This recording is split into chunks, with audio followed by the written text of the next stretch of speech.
अमृतसर के प्रबुद्ध नागरिक संगठन और सारी पार्टियों के कार्यकर्ता जो थोड़ा बहुत कुछ विरोध किया, मेरे सगे लोगों ने किया है, बाहर से नहीं हुआ।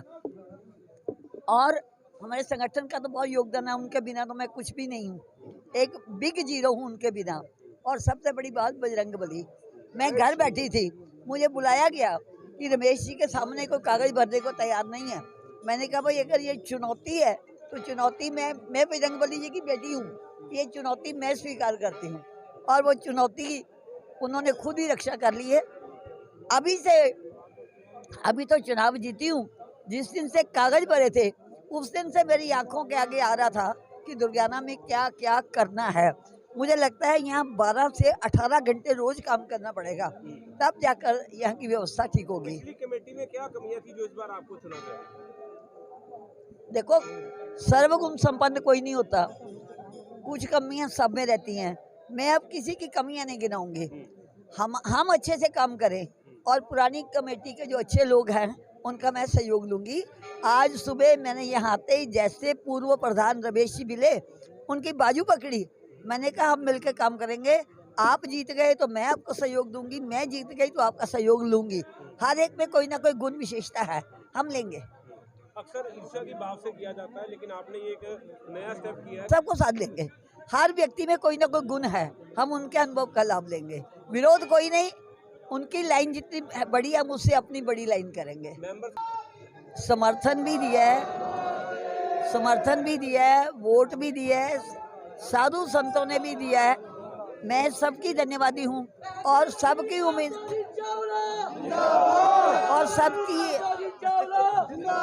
और मैं अपने शहर वासियों की, भक्तों की, वैष्णव भक्तों की उम्मीदों पर पूरा उतरूँ।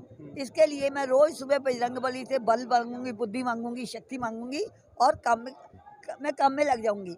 मैं पहले बजरंगबली जी का, अपने संगठन का, अपने स्वर्गीय माता पिता का धन्यवाद करते हुए कोई भी काम संभालने से पहले दो ही काम करने, एक ज्वाला माता जी के दर्शन करने, एक बजरंगबली जी के चुपहरा देना है, उसके बाद मैं काम संभालूंगी। कुछ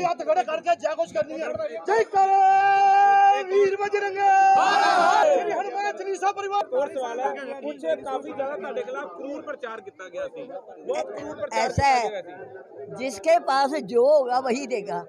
मेरे पिता ने एक बात बताई थी कि अगर आपको कोई गाली देता है तो आप गाली मत वापस दो, उसके बाद गाली है, आपके पास आशीर्वाद है, उसको आशीर्वाद दो, वो अपने आप अपनी चीज वापस ले लेगा।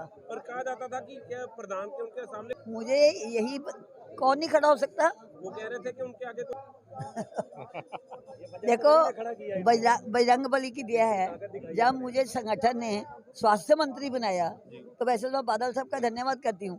बादल साहब ने भी मेरे काम में कभी दखल नहीं दिया था और मुझे काम करने का मौका दिया, कोई कष्ट नहीं है। कोई नई ऐसी, मैंने पहले कहा है, संस्कृत का प्रचार प्रसार, और अमृतसर के जितने बच्चे संस्कृत पढ़ेंगे किसी भी स्कूल कॉलेज में, हम उनको छात्रवृत्ति देंगे दुर्गाना की तरफ से।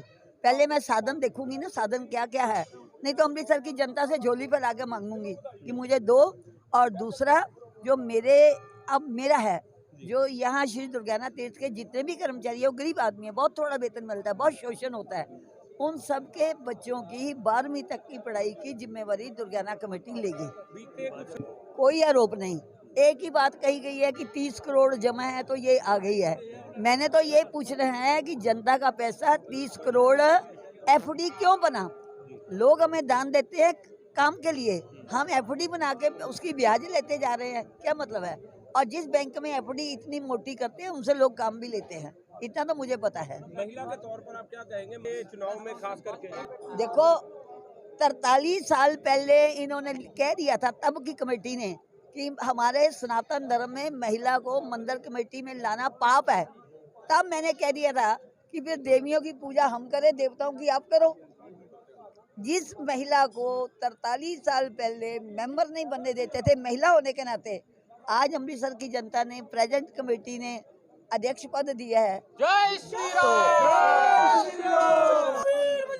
हर हर महादेव। मुझे ये बताया गया श्री रमेश शर्मा जी ने कि महिला कर्मचारियों को पुरुषों से कम वेतन देते हैं। मैंने उसी दिन विरोध किया था मैंने कहा मैंने सारी जिंदगी कॉलेज में काम किया है, मुझे तो आधा वेतन नहीं मिला, पूरा मिला है। यहाँ की महिलाओं के साथ ये पाप है। कुछ वेतन बढ़ाया था, बाकी अब हम करेंगे, अब करेंगे तो बोलेंगे। मतलब उस समय आपको कुछ लगा था मन को कि कुछ ऐसा होना महिला अपने आप आगे आती है, अपने आप आगे आती है।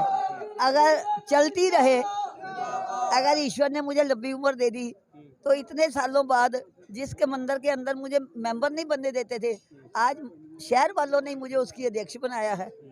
तो ये तो समय का, ईश्वर का, और मुझे फख्र है मैंने संघर्ष किया लंबा, उस संघर्ष का ये परिणाम है। पहला मैं सब भाई बहनों से कहूँगी, आप हर रोज मंदिर आइए, और मैं बहुत सारे घंटे दिन के अपने मंदिर में बिताऊंगी, यात्रियों से मिलूंगी, और जो कोई कठिनाई है, एक दिन में तो कुछ नहीं होने वाला, हम करेंगे। सबसे पहले ये हनुमान जी के मंदिर के बाहर की जो टूटी गंदी सड़क है ना, कीचड़ में हम दलदल में आते हैं, पहले सड़क बनानी है, चाहे मुझे झोली फैलानी पड़े किसी मार्केट में जाके, चाहे ये मुझे पैसा अंदर से मिल जाए। सौंदर्यकरण को लेकर सौंदर्यकरण नहीं हुआ, इसके बारे में मेरे को शारीरिक सुंदरता से ज्यादा पहले पेट की चिंता है। दुर्गाना तीर्थ की कह रही हूँ, जितना मंदिर बना है उसमें भी बड़े लूप होल है, वो आप उजागर करेंगी। मैंने तो ये कहा है, आप लोग मेरे स्वभाव को जानते हैं, जी। जहाँ जो गलत है वो ठीक होगा, वेट करते पे जो गलत है वो ठीक होगा।